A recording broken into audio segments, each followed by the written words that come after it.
Two explosions getting together and having sex. A Michael Bay movie. No, I'm kidding. Imagine a Michael Bay movie that doesn't deal just with explosions. I know it's hard to do, but there have been a few. And one of those was The Island. Remember The Island? When I saw this, and even though it's a repeat of basically every dystopian film, I actually kind of enjoyed the movie.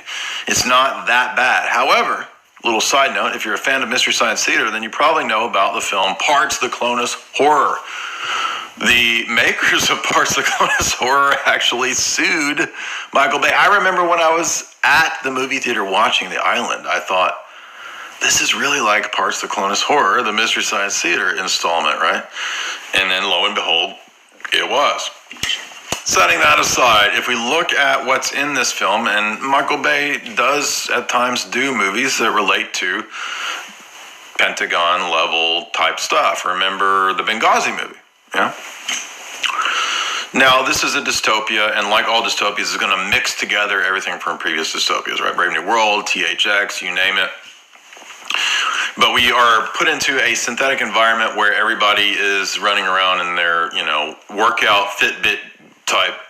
Wait a minute, it's not now, but it's almost like now. You go back and you watch this and it's like, this is kind of looking like now, except nobody has any tattoos, right? I mean, nowadays everybody's like covered in these badly drawn, it looks like everybody's skin looks like they put silly putty on the old cartoons in newspapers.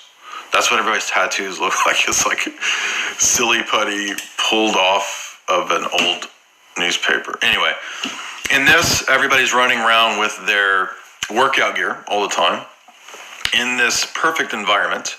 And we notice that the Ewan McGregor, our main character, Lincoln 6 Echo, everybody's got these bizarre names, but it's a perfect society, right? Like Logan's Run, everybody's kind of roughly the same age. They're about 30. Everybody's perfectly fit. He seems to have an interest in the Scarlett Johansson character, right? And a couple things that emerge right away that are curious is his reasoning abilities, his questioning abilities, they call the attention of the Sean Bean character, right? They catch the attention of Sean Bean, the scientific madman that runs and controls this whole facility, right? So he starts noticing that Ewan McGregor's questioning things, and in every dystopian movie, if you start questioning things, you're singled out, right? And so they start scanning his urine. The toilets scan his urine to tell him if his chemicals are imbalanced. That is actually coming, right? This is 2006? Is this 4, 5, 6? Is this movie? Now, we're getting to the point where now smart devices are actually going to start doing this. Can you believe this was in this goofy movie?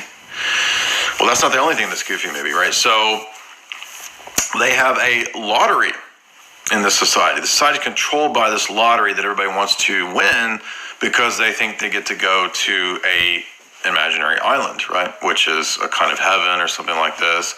But it turns out it's not true. Spoiler alert, everybody just gets their innards cut out because it's part of an organ harvesting scheme. But not just that, they're clones, and the elite are purchasing and buying clones for various nefarious purposes.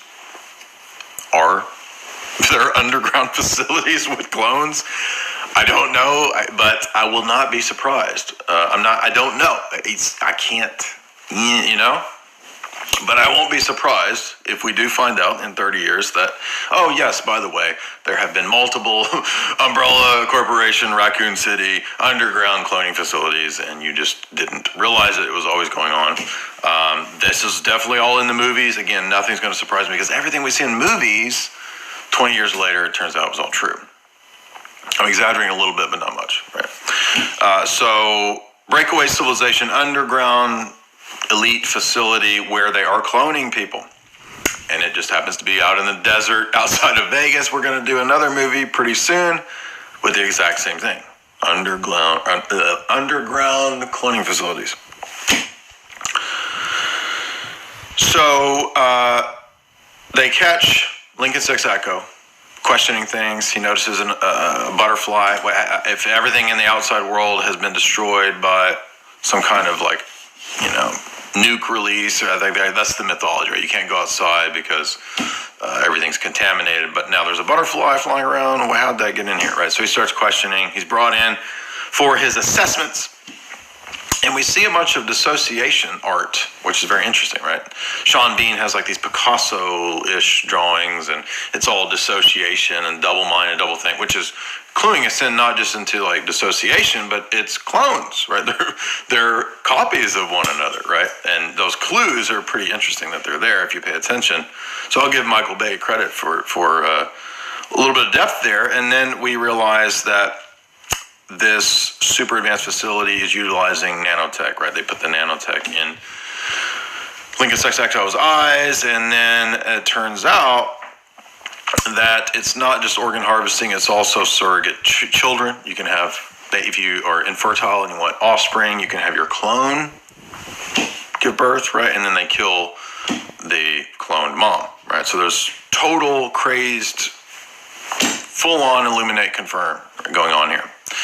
The most revealing part is when they show us the scene where they're tied to the Pentagon. The Pentagon has I think he says $128 billion contract involved in this facility. Wow. And so they actually purchase a private security firm when Lincoln Six Echo goes running away, right, to track him down. Literally, it's like umbrella corporation type stuff, right? But in this selling point sequence, this is the most telling sequence where they actually mention the euthanasia and eugenics laws that are passed in 2015 prevent certain things from going on, so this business has to go underground. Now, we're in 2015. This maybe is, 10 years before that, 2004 or 5. So we don't have, like, quote, eugenics laws on the books, but the whole system that we're under actually is a giant biometrics, total illuminate confirm, bloodline, eugenics type system, right? It's passed beyond old school eugenics into like a total technocrat type system, right? They can actually, once again, implant memories, fake memories, into the clones. The clones think they have a background that's all fake. It's all made up. And again, we've seen articles, DARPA doing this, right? Implanted memories all the way back to Blade Runner. I've covered Blade Runner for many years. Go watch my in-depth Blade Runner analyses. Hey, it's Brian Rose. How would you like to learn how to turn your passion into a business? And I know it's something that I'll... If you want to see the analysis I have of the implanted memories and all that.